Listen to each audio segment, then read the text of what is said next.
Olá, seja bem-vindo a mais um podcast Next Level, podcast que vai levar a sua carreira para o próximo nível. Eu criei esse podcast porque ao longo da minha jornada profissional, eu aprendi com executivos e profissionais. Eu não queria cometer os erros que eles cometeram, então eu queria aprender com eles como é que eu dava a volta nas pedras. E daí nasceu esse projeto. E é um projeto muito importante, porque eu costumo dizer que é o meu MBA de graça, que é onde eu sento para tomar um café com meus convidados e falar da trajetória profissional, falar de como as coisas transcorreram, desafios, e é isso que eu quero compartilhar com você. Se você não me conhece, seja muito bem-vindo no canal. Eu sou o Paul Barramontes, muito prazer. Sou especialista de recolocação e transição de carreira e Head Global de Supply Chain. E eu vou te pedir uma ajuda. Se inscreve no canal, ative as notificações, curta, comenta e compartilha. Isso nos ajuda a trazer profissionais incríveis, como a Cristina Kawaharada. Ela é Head de Supply Chain, passou por grandes organizações, tem uma formação que não é muito comum se ver no mundo corporativo, a gente vai explorar um pouquinho, mas eu estou muito honrado de ter a Cristina para a gente poder bater esse papo e trazer um pouquinho da história dela. Cristina, muito obrigado por você estar aqui conversando Obrigada a comigo. você. Cristina, vamos lá. Economista. Tenho visto agora nas empresas os economistas, né, saindo um pouquinho do ramo financeiro, entrando um pouquinho ali no mundo corporativo. Tem até uma pessoa que entrevistei aqui no canal, a Érica, ela é de inteligência de supply chain, economista de formação, trabalhando numa grande empresa. Falei, pô, que legal, bacana. Vamos entender. Primeiro vamos explorar como é que a economia entrou na sua vida, como é que isso aconteceu? Ah, Ou era economia, ou era administração. Fui para economia porque eu achei que era mais abrangente. Ahm, por exemplo, generalista. Sempre tive interesse em informações e pessoas. E a habilidade de mesclar os dois e fazer alguma coisa. É isso. Pessoas em economia? Pouquinho não tem um É, ponto. Economia você vê muito número, mas notícias, atualização. Mas a administração, para mim, eu achei que fosse muito específico, então eu não teria a habilidade, eu acho, de lidar, fazer a mescla disso tudo. Por isso que eu fui para economia, porque eu achei que fosse mais abrangente, também ligado a finanças. Não só finanças, né? O economista, existe o economista da casa. A dona de casa é uma economista. Sim.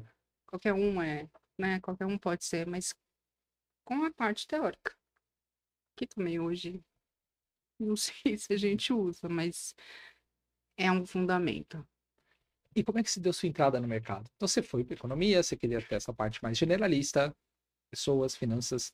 Como é que isso se deu? Porque a sua trajetória profissional ela é um pouquinho, né, diferente dos economistas que eu conheço. Bom, vamos lá. Quando era pequena, ao invés de brincar de casinha, eu gostava de brincar de banco. Então, a primeira coisa, economista, faculdade, vamos começar a procurar estágio. Na minha época, eu comecei o estágio na BMF, era um programa da BMF, e fui trabalhar em banco de investimento. Foi o meu primeiro contato corporativo, financeiro. E foi lá até eu terminar a faculdade, monografia, 5 anos, que é diferente dos 4 anos de administração. E foi assim que eu fui.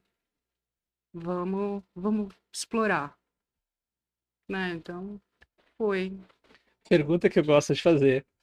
Eu gosto dessa pergunta porque é, eu conheci um único executivo que no podcast ele sentou comigo, era online ainda, então sentou do outro lado da tela.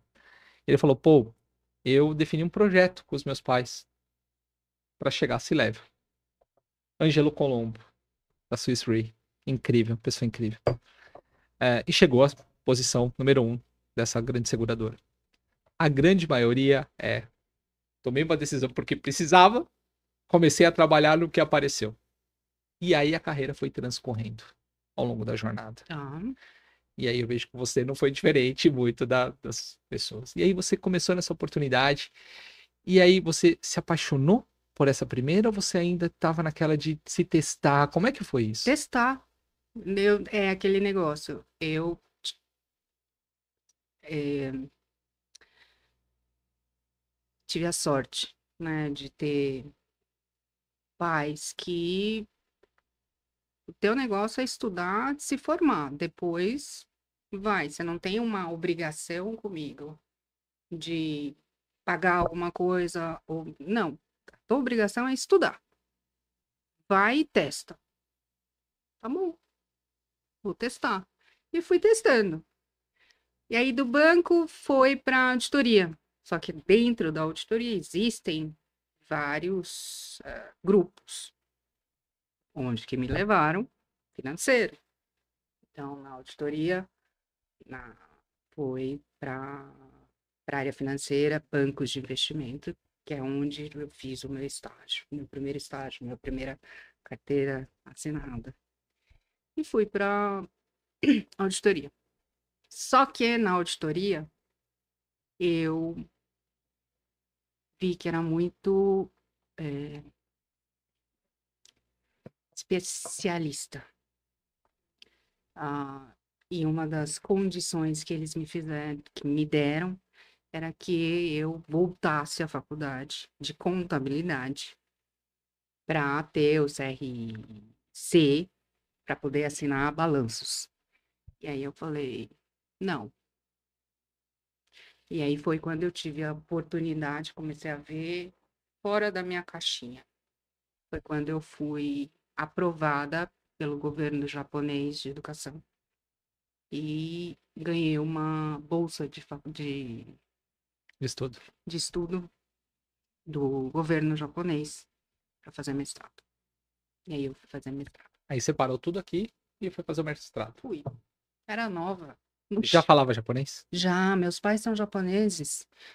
É, para mim é engraçado. Eu sempre achei que o português fosse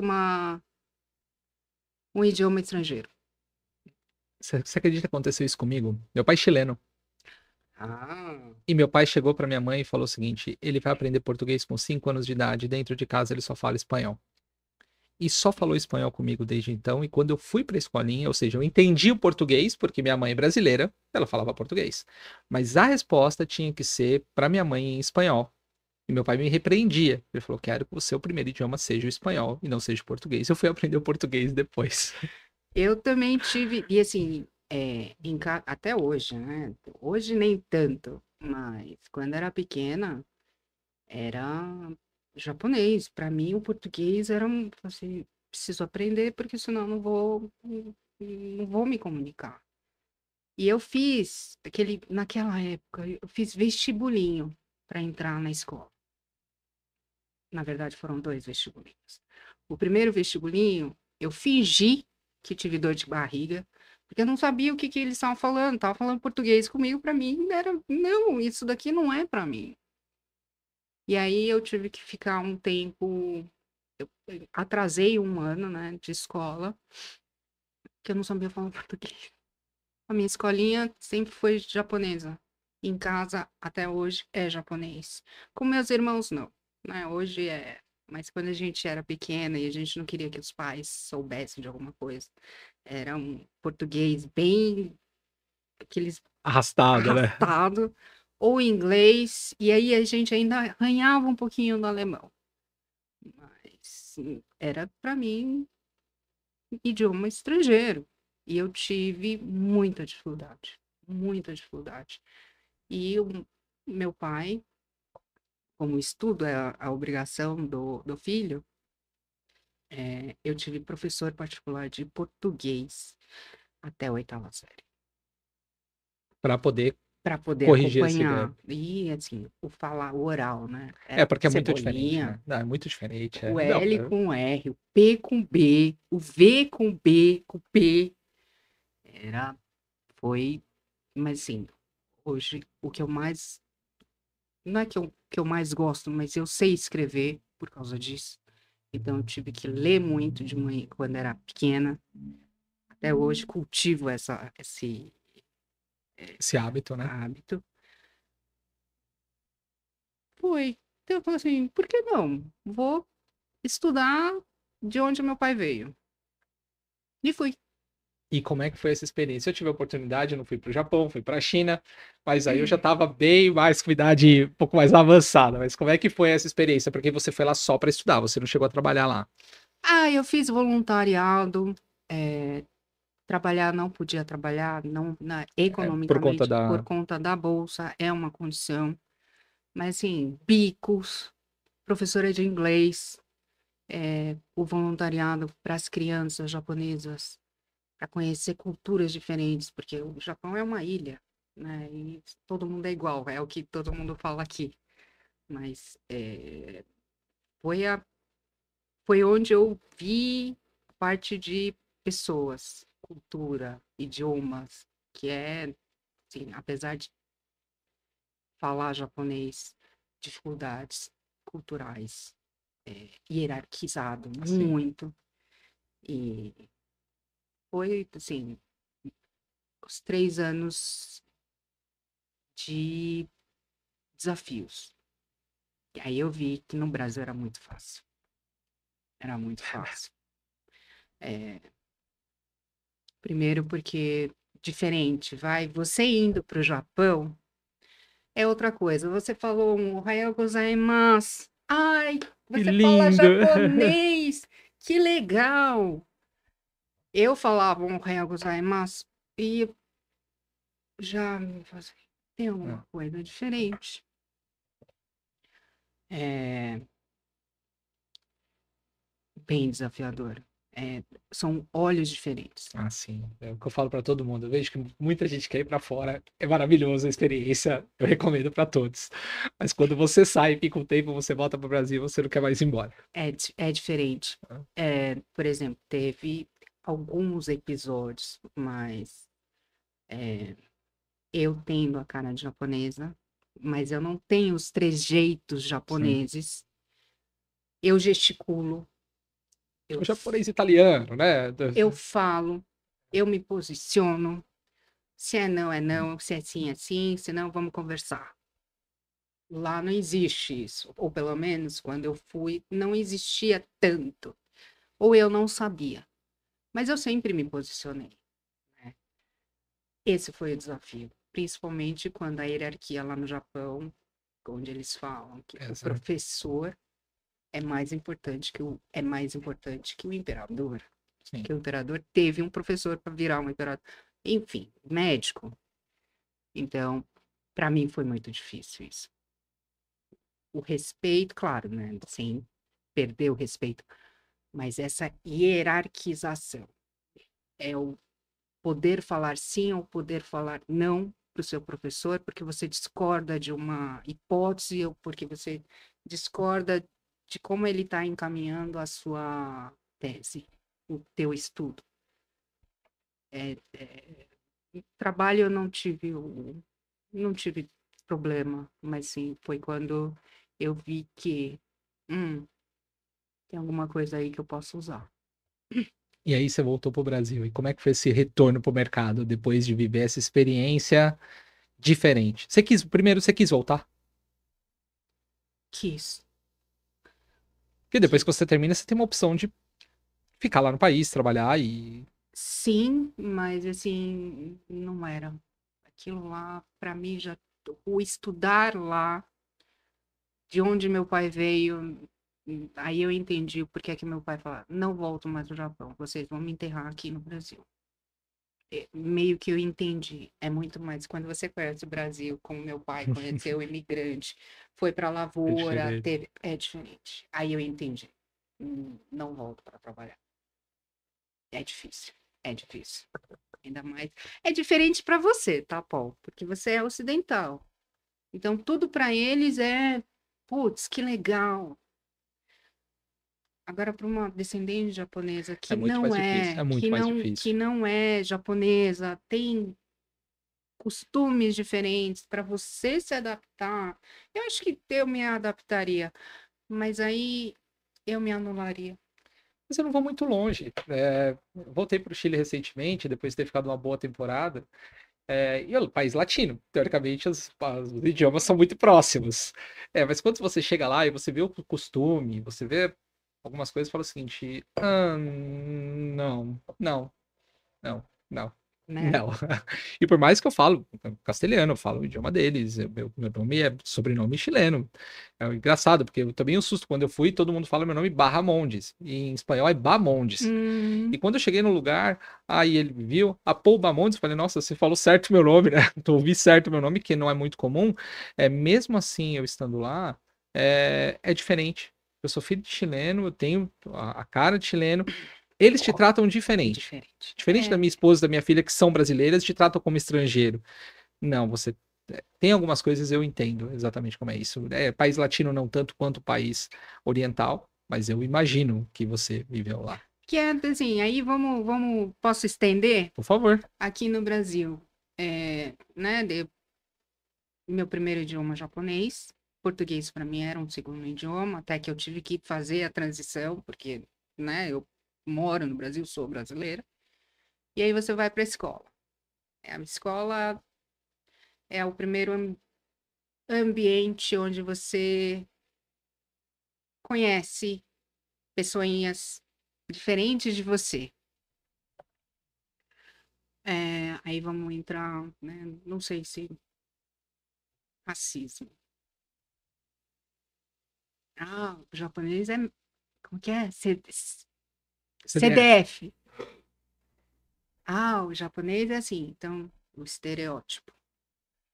E você conviver com isso aqui no Brasil e sofrer um racismo lá no Japão. No Japão É. é a pior coisa. Você entrar numa loja.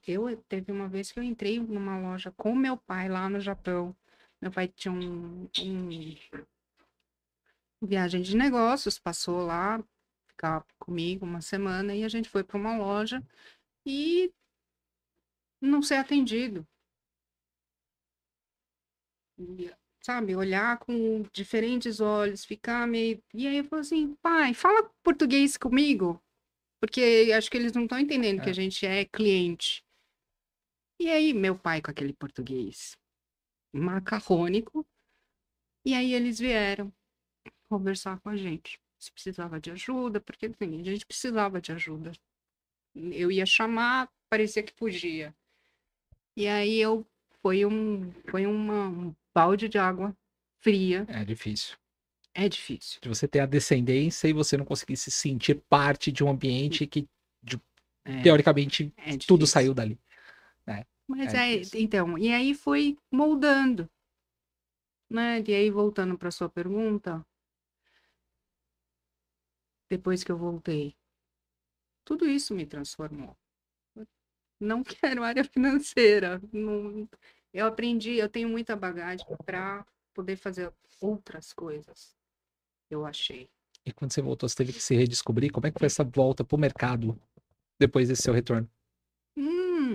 Não, me encontraram. Na verdade, eu fui consultora por um tempo, financeira, para um grupo, não é um grupo de estudo, mas é na Vanzolini, como consultora financeira. E aí depois fiquei um pouco tempo, porque não era aquilo. Eu já sabia que eu não queria aquilo. Então, coloquei e falei assim, não, vou pro mercado. Foi quando a Perdigão me encontrou. E aí eu me encontrei. Eu achei, né, na época. Hoje é diferente. Mas foi aquele negócio que eu falei para você primeiro. Generalista, informações, pessoas, e Juntou. foi aí que é isso. Engraçado, você trouxe um ponto aqui, olha que interessante. Eu me encontrei, aí você falou com brilho no olho. E depois você. Acho que me encontrei. É. E tem um livro que eu gosto muito, que eu descobri esse livro pelo Rogério Osório, que foi vice-presidente da Schneider, que é o Design Your Life. E é muito engraçado, porque ele fala da vida um, vida 2, vida 3, né? Então a vida um é quando você se encontra, você tá naquele momento de êxtase, precisa fazer dinheiro, você quer aprender, tal, você tá numa voracidade. Depois você entra na vida 2, que é onde você já quer um pouquinho mais de estabilidade, você já quer um pouquinho, né, diminuir o ritmo e trabalhar num outro sentido para preparar para a vida 3, que é a sua aposentadoria. Foi justamente esse ponto que você trouxe do esse brilho no começo de eu me encontrei e depois é, Não sei. Você falando dessa maneira, não sei se eu tô no 1, se foi o 1 ou se foi o 2. Eu quero achar que é no 1, que eu ainda tenho alguma coisa chegando aí. por que que eu te falo isso? Eu comecei minha vida na qualidade. Uhum. E eu sou apaixonado por qualidade. Voltaria tranquilamente a trabalhar com qualidade. Olhar os processos, ajudar as empresas a crescer. Depois eu fui para uma área supply chain, que é a que eu estou hoje. Mas se você perguntar se eu voltaria para qualidade, eu não sei se eu tomaria essa decisão hoje. Foi muito bom, eu aprendi, eu cresci, sou apaixonado por aquilo. Mas não é o momento que eu me encontro hoje. A qualidade, ela não consegue me dar a projeção que supply chain consegue me dar. A qualidade, ela me deixa dentro de uma fábrica. O supply chain, ele me abre possibilidades globais. Então, é uma coisa difícil, que assim, eu sou apaixonado por algo que eu adoraria voltar a fazer, mas ao mesmo tempo, o momento que eu estou, não é um momento que eu talvez estaria feliz fazendo aquilo, entende? Então, eu vou falar pra você. Pra mim foi o ponto 1. A Perdigão foi quando eu me encontrei na primeira fase. Porque a Perdigão ainda não foi o supply chain dito. Foi quando eu aprendi a vender, a negociar, interno, então inside. Foi quando eu tive contato realmente com clientes, fornecedor, eu já era o fornecedor, mas ainda não era aquilo. Mas foi, sim, foi encontro de que eu estava indo para o caminho certo. Não aquela coisa planejada, mas que naquele momento é isso que eu quero fazer. E eu fiz. E aí chega o momento de fazer uma troca. Apareceu alguma coisa aí, algo aconteceu. É porque na Perdigão foi exportação. E aí era uma dificuldade, porque tem aquela coisa da personalidade, de você ser o cartão de visita da empresa, ter essa responsabilidade. Você carrega o nome da empresa com você, né? Isso. E não sei se era por causa da maturidade ou idade, ou porque é personalidade mesmo, aquilo ainda não encaixava. Foi quando a Sharp fez a tentativa de volta para o Brasil junto com a Mitsui Corporation. Então foi uma joint venture entre um produto com um serviço. Aí eu me encontrei. Aí eu vi e falei assim, é isso. Pessoas, fluxo de informações e fazer isso daqui acontecer. Operações. Operações. Acho que foi. E acho que foi quando eu vi que a minha personalidade ela está encaixada, está alinhada, o meu conhecimento está alinhado. Ikigai. Ikigai, podemos dizer. Uma parte. Foi quando eu aprendi também o quanto acho que não só a empresa japonesa, mas como a minha carreira é empresa japonesa, eu vou falar do meu ponto de vista. O Motenashi. Mas o quanto dessas informações e essas pessoas se mesclam, cultura, idioma, conhecimentos hard skill, principalmente soft skill. Principalmente, para mim, é o soft skill. Hard skill você aprende. O YouTube, hoje tem a facilidade do YouTube. Antes você tinha que ir para uma escola de piano fazer. Hoje você aprende a tocar piano pelo YouTube. Hoje, tem Na um minha época, aplicativo, hoje você tem um aplicativo que você coloca na frente do piano e ele te mostra a tecla que você tem que tocar. o soft skill não. O YouTube ainda não ensina. Soft skill. Aí a interação com pessoas, o como você interage, como você funciona, como você comunica, como você se expressa. Aí sim, acho que foi o game change para mim. Foi onde eu falei assim, não é isso que eu gosto. Informações, pessoas, e fazer acontecer. Aí da Sharp você ficou um tempo e depois você saiu. Hum. Você encontrou o seu spark ali, aquilo que você sabe, o que você gosta, unir. Só que é mais difícil você tomar uma decisão na carreira quando você se encontra no momento em que você uniu aquilo que faz sentido para você. Como foi essa tomada de decisão para você deixar? Eu faço essa pergunta e eu falo por isso que é meu MBA de graça, porque sair de algumas empresas e de trabalhar com algumas pessoas, eu acho que foi as decisões mais difíceis que eu já tive na minha carreira, principalmente quando eu estava na minha primeira multinacional alemã, onde eu estava com um mentor que eu até comentei com você aqui nos bastidores, que foi incrível, foi um cara genial, uma pessoa maravilhosa, meu amigo. E sair, tomar aquela decisão de sair foi muito difícil. Tomar a decisão de sair é sempre difícil. Qualquer momento, em qualquer situação, eu acho. Mas foi para evitar alguma coisa ruim acontecer. Não sabia o que que era, mas eu sei que eu tinha que evitar aquilo lá. Então eu saí. Então, Triste. então a sua tomada de decisão foi para antecipar algo que você internamente percebeu que, ou seja, não foi uma motivação de querer algo mais, algo novo, ou Não, seja, não, não, porque não, é não. muito difícil. Você falou que você Sim, encontrou algo ali, cara. Como é que você abre sim. mão daquilo, né? Porque você vai para um ambiente novo, pode ser que aquela chama não. Era para evitar alguma. Era para evitar não digo o pior, mas era para evitar o ruim. Alguma coisa que eu sabia que podia acontecer comigo. Saúde mental. Interessante.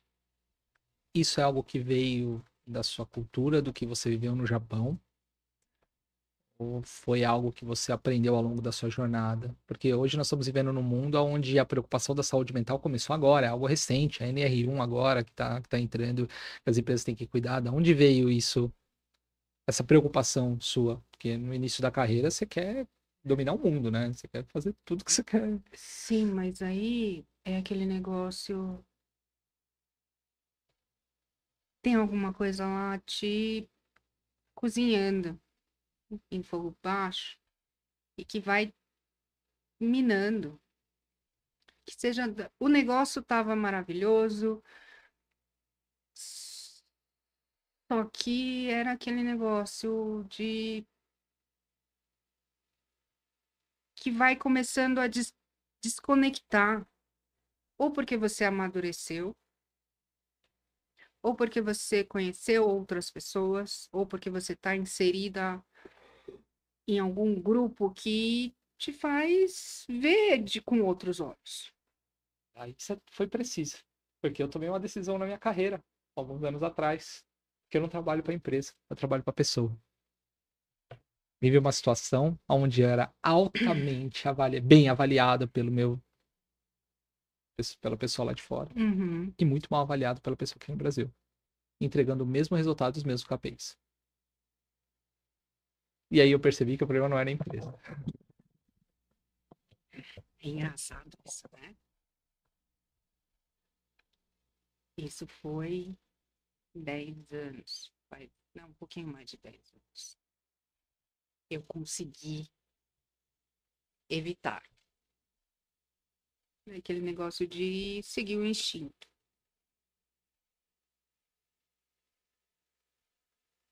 Ok, triste. E aí eu fiquei um tempo, não digo parada, mas fazendo as coisas que eu que para mim era muito importante naquela fase da até que, assim, fiz consultorias, não digo, foi um coaching, mas é empresas, não pessoas. Até que tive o prazer de conhecer um expatriado via uma mentora minha. Até hoje eu a conheci num trabalho de hunting. Até hoje a gente se encontra a cada 2 meses, mas é queridíssimo. Ela me apresentou a esse expatriado japonês. A entrevista foi um bate-papo assim. Ele já tinha visto o meu currículo, mas foi um bate-papo do tipo: como são seus pais? O que que você faz? O que que você gosta? Nossa, a gente tem alguma coisa em comum. A gente joga golfe. Vamos jogar golfe um dia desses? Vamos. Comecei a trabalhar na Furukawa. E, assim,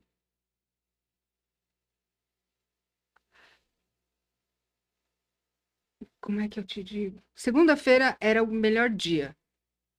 8 horas da manhã, é presencial. 8 horas. E aí, quanto você ganha? Quanto você jogou no sábado e no domingo? E aí trocava os cartões, os scores das partidas. Ah, joguei melhor que você. Ah, joguei melhor. Que é lugar mais gostoso que esse. Em Furukawa, autopeças. Desafiador. Minha tese de mestrado foi indústria automobilística. Sempre quis trabalhar com carros. E aí foi a junção de tudo. Foi o meu. Acho que foi a maturação, né? Da minha fase 2, quando eu vi que é isso que eu quero fazer. Supply chain. Eu ia perguntar se você se arrependeu de tomar a decisão de sair da Sharp. Mas ela Hum, deve ter durado pouco tempo depois que você encontrou algo nesse sentido.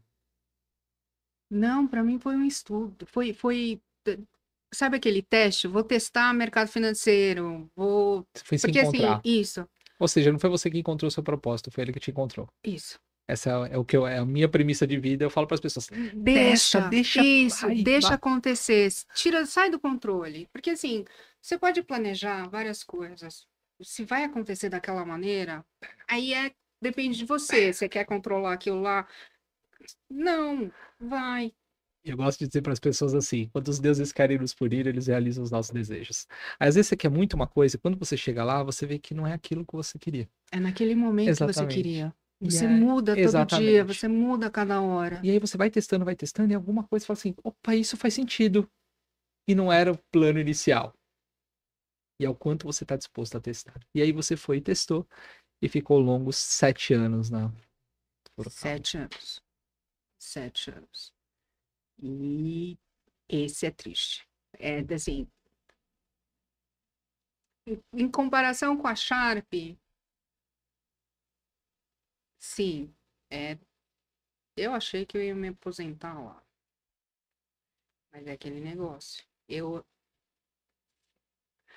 Não vou falar que é a pandemia que é a culpada, mas sabe quando você se encontra e você entra naquilo lá e você se foca naquilo e vai.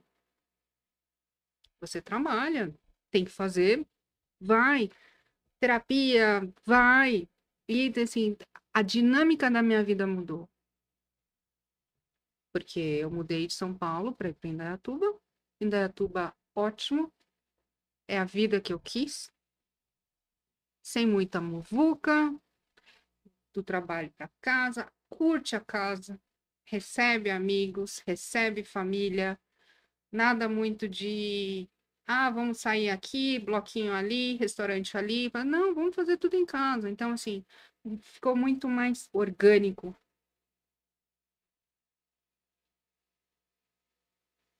Orgânico. Aí veio a pandemia. Aí na pandemia, você se conhece, mas também extrapola um pouco. Não é.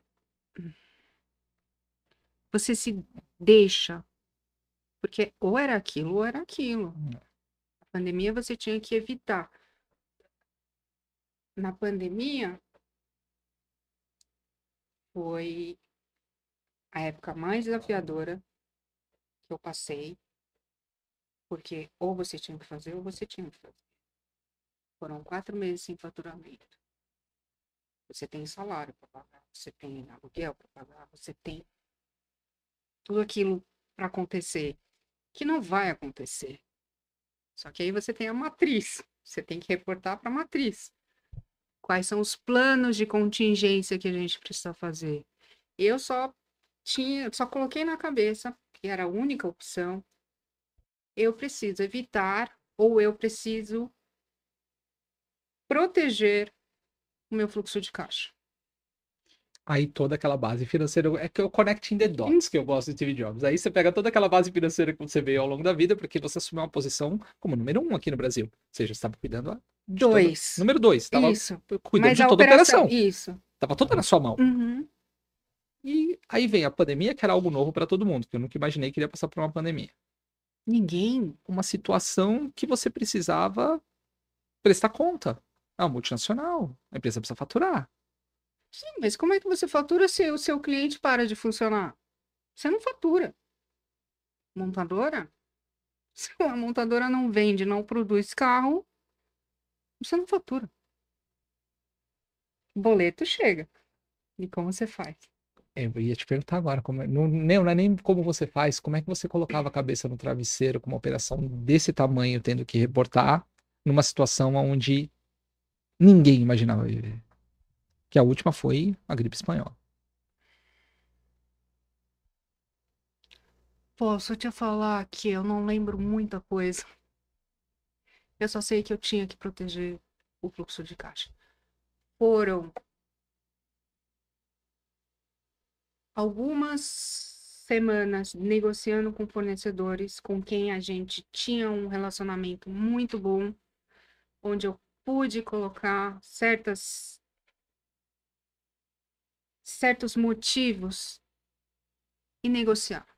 Eu preciso que você me dê 6 meses de desconto no meu aluguel, mas eu faço o pagamento desses 6 meses em tantas vezes dessa maneira. Você aceita? Foi assim, eu tinha que proteger, é funcionário, precisa receber. Então, é colocar no papel, mas quais são as opções? Você não sabe. Para Foi mim, muito aquilo lá é incerto para todo mundo. tudo muito primeira vez. Mas eu sei que eu tinha que proteger o fluxo de caixa. 4 meses em faturamento. Aí, enfim, passou, passou. Honrei com os planos ou com o plano, né, de pagamento com os fornecedores que concordaram entrar nessa contingência da Furukawa. Mas aí como que fala? Tudo começa de novo. A produção de carros naquela época, ele voltou à época, né, gente, isso foi 2020. Regrediu absurdamente a questão de Regrediu volume, para né? 2015. Todo o plano que tinha atrasa. Só que para sair dessa contingência, eu não sei se eu consegui sair disso, porque eu fiquei naquele negócio de preciso proteger, preciso proteger, preciso proteger, preciso proteger e preciso proteger.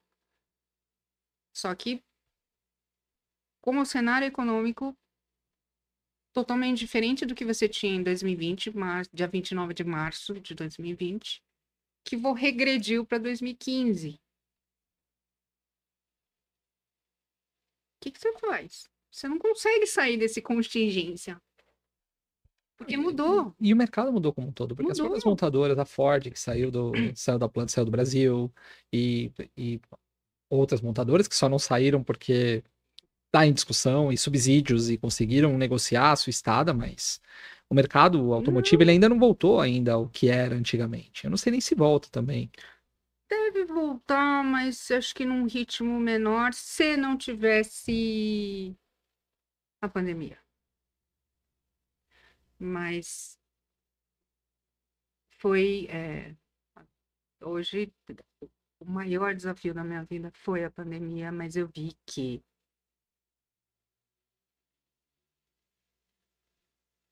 e aí, né, aí eu faço um link também com alguns eventos da minha vida.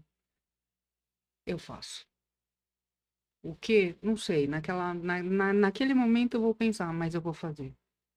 Não é ficar freeze e esperar. Não dá tempo de você pensar ou refletir. Dá tempo de você conversar com outras pessoas e ver, tentar pelo menos trocar ideias. Mas eu faço. É o que o Han Charan fala, né? Execução. Execução. Execução. E aí foi a época que pandemia, você não pode sair de casa. Eu já não assisto TV. Notícias, parei de assistir notícias porque tudo Só tragédia. desgraça. Então, vamos ler. E aí comecei a ler, ler e ler. E aí você sabe que tem algumas coisas muito óbvias que você tem que ouvir porque é muito óbvio. E aí foi quando o Nassim, aí eu vou falar do livro, O Antifrágil. Foi o que eu fiz, né? E aí foi eu só fui conhecer o Nassim do livro Antifrágil depois. E outro dele, ele arriscando a própria pele. Eu sou fã dele ali. Arriscando a própria pele ali. E o antifrágil tá ali no meu. Tá ali no pedestalzinho, lá no meu. Eu não vi, eu Tá ali. até trouxe. Eu sou fã dele, arriscando a própria pele, o skin the game. Eu sou fãzaço dele. E uma das coisas que ele fala, e aí você sabe quando você vai vendo, tem que fazer.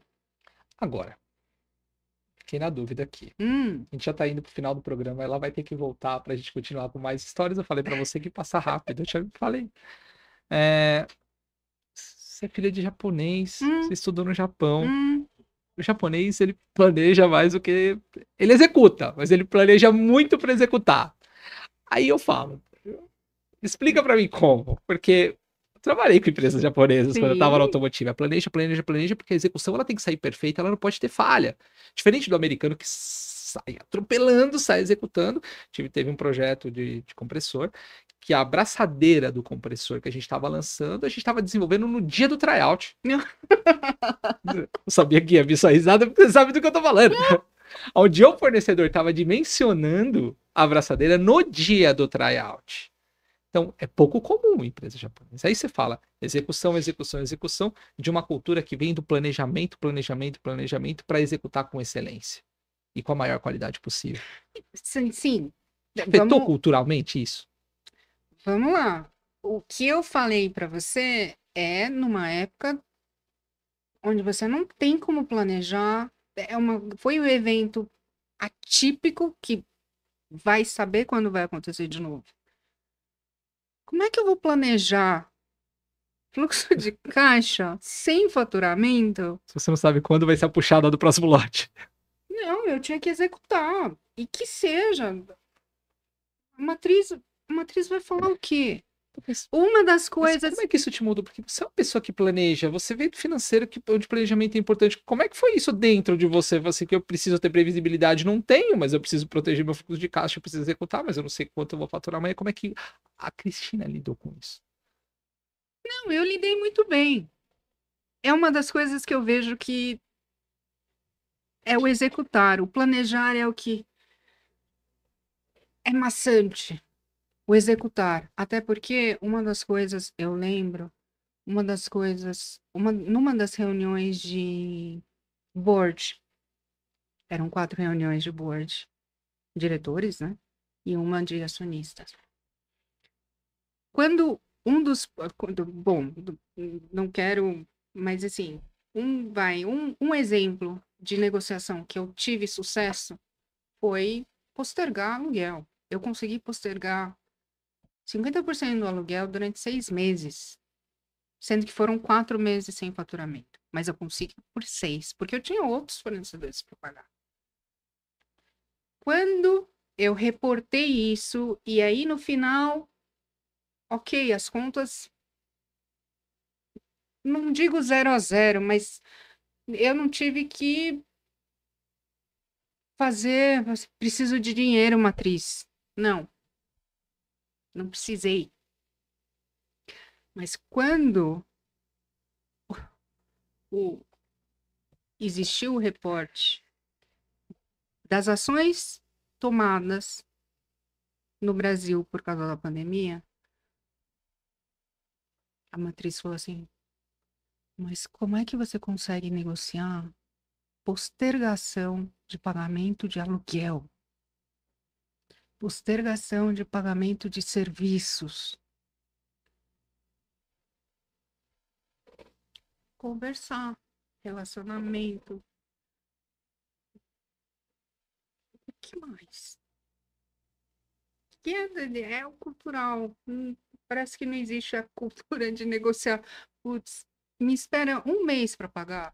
Globalmente eu acho que é um pouco mais difícil. Eu acho que talvez no No Brasil, Brasil isso. todo mundo se sensibiliza, até por uma. Era uma situação que estava todo mundo fragilizado e todo mundo sabia que tinha que se ajudar. E eu acho que o Brasil tem essa cultura de vamos se ajudar porque a gente precisa passar por essa situação. Mas foi um feedback que a gente teve.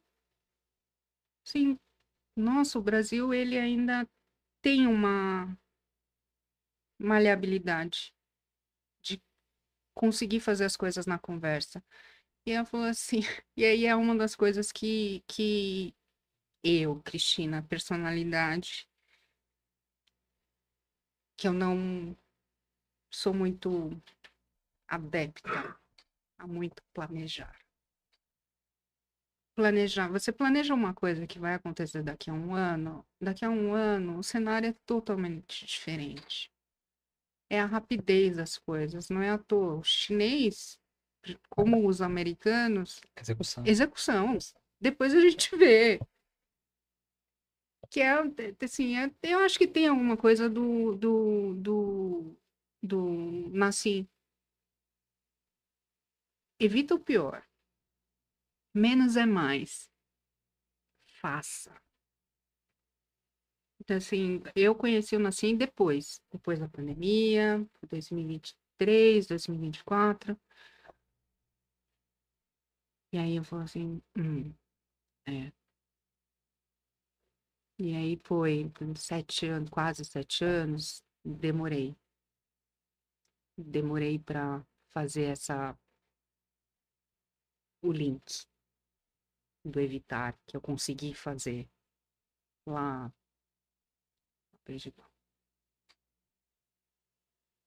Espetacular. Você vai ter que voltar. Tem mais muito assunto pra gente conversar. Falei pra você que passar rápido. Vamos ver. Ela já deu a dica de livro.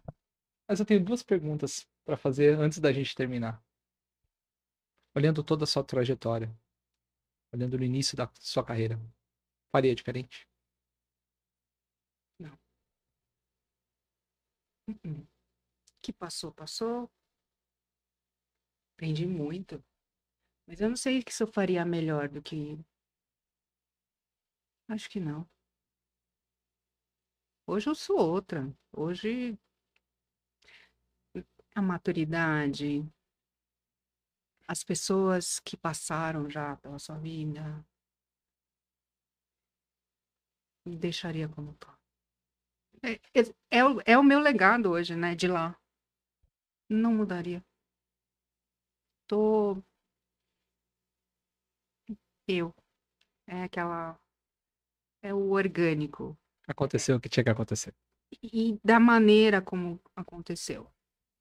Deixa lá. Eu sou o legado daquilo lá. E para quem está nos assistindo, que dica você daria para a carreira? Com toda a sua trajetória, aonde você chegou, as decisões que você tomou, tudo que você viveu, que dica você daria para uma pessoa que quer chegar em posições de liderança, que quer encontrar o seu equilíbrio, o seu ikigai, ou o outro nome japonês eu não aprendi ainda, que você comentou, que quer conseguir ter essa chama, que hoje muito se fala de encontrar o propósito, mas que quer encontrar isso. Que dica você daria?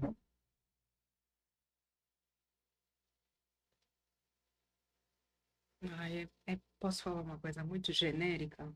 favor. Viver o presente.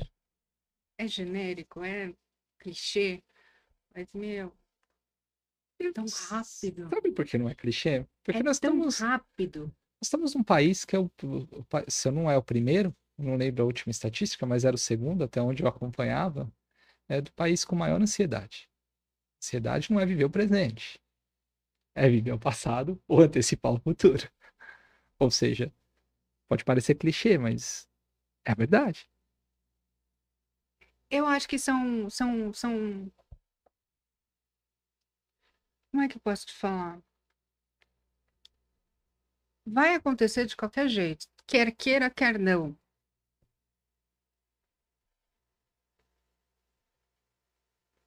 Controle, putz, acho que não é o caminho, mas vão ter momentos que você vai estar no auge do vamos fazer, você precisa ter lá a rédea curta, mas precisa saber também desconectar. Então vai acontecer. Não, sabe, não é nada espiritismo, nada, não, não. Não vai acontecer. Vai acontecer. Cedo ou tarde, do jeito que tem que acontecer. Não tem controle sobre isso, né? Esse é o ponto. É o que eu falo muito para minha filha, inclusive. Assim, testa. Só testa. Se permite. Testa. Se permite. Pode ser que você goste, pode ser que não. Pode ser que daqui a pouco você encontre o seu propósito, mas é como tem um livro que chama Siddhartha, do Hermann Hesse. E ele fala isso. Quando uma pessoa ela quer muito uma coisa, ela tira o foco de coisas extraordinárias que pode estar acontecendo em detrimento de uma única coisa. Mas quando ele a encontra, não necessariamente ele vai encontrar aquilo que ele gostaria. Ele passa a não ver a jornada. Então se abra, se permita Isso. para que você possa Isso. fazer as coisas acontecerem e aí entra o presente. Deixa o universo fazer o trabalho dele, faz a sua parte, deixa ele fazer o trabalho dele. Mas você colocou um ponto que na conversa nos bastidores. Conheça pessoas, não digo se apegar, mas se você achar que você encontrou aquela pessoa que, putz, meu mentor, vai. Você precisa. Posso fazer Por favor. o ideograma de pessoa no Japão é é isso, tá? O kanji. É assim. Sabe por quê? Porque uma pessoa não sobrevive sozinha.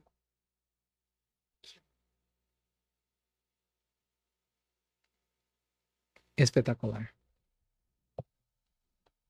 Isso, então deixa acontecer, faz os testes. Tem o pai e mãe maravilhosos, meu, deixa testar e vai. Acontece. Eu fiz economia achando que eu ia. Naquela época, quando você tem 17 anos, você vai decidir por uma carreira. Injusto, que você não tem maturidade para tomar decisão que vai mudar a sua vida, mas ok. E assim, olha hoje, né? Fala assim, por que não administração, mas economia? Porque naquela época eu falei assim, e até hoje eu acredito. Economista, você vai saber ler números, Ok, um pouquinho melhor do que um administrador. Da onde eu vim e por que é que eu tenho isso, não sei, porque para mim deu certo. Aconteceu. Deixa. Mas é importante. Informação e pessoas. Espetacular. Cris, obrigado pelo seu tempo. Ter vindo de Muito longe. prazer. Uma Adorei. honra. Bom, Adorei. espetacular. Obrigada. Aberto. Vem falar de novo. Tem muito mais pra gente explorar. Tem bastante. Obrigado. Aqui na descrição tá o LinkedIn da Cris. Pra você se conectar com ela. Vai lá. Cara, uma pessoa incrível. Tenho certeza. E obrigado a você que nos acompanha. Não se esqueça de se inscrever no canal, ativar as notificações, curtir, comentar e compartilhar. Isso nos ajuda a contar histórias maravilhosas como a da Cris. Obrigada. Obrigado. Obrigada. Até o próximo podcast Next Level.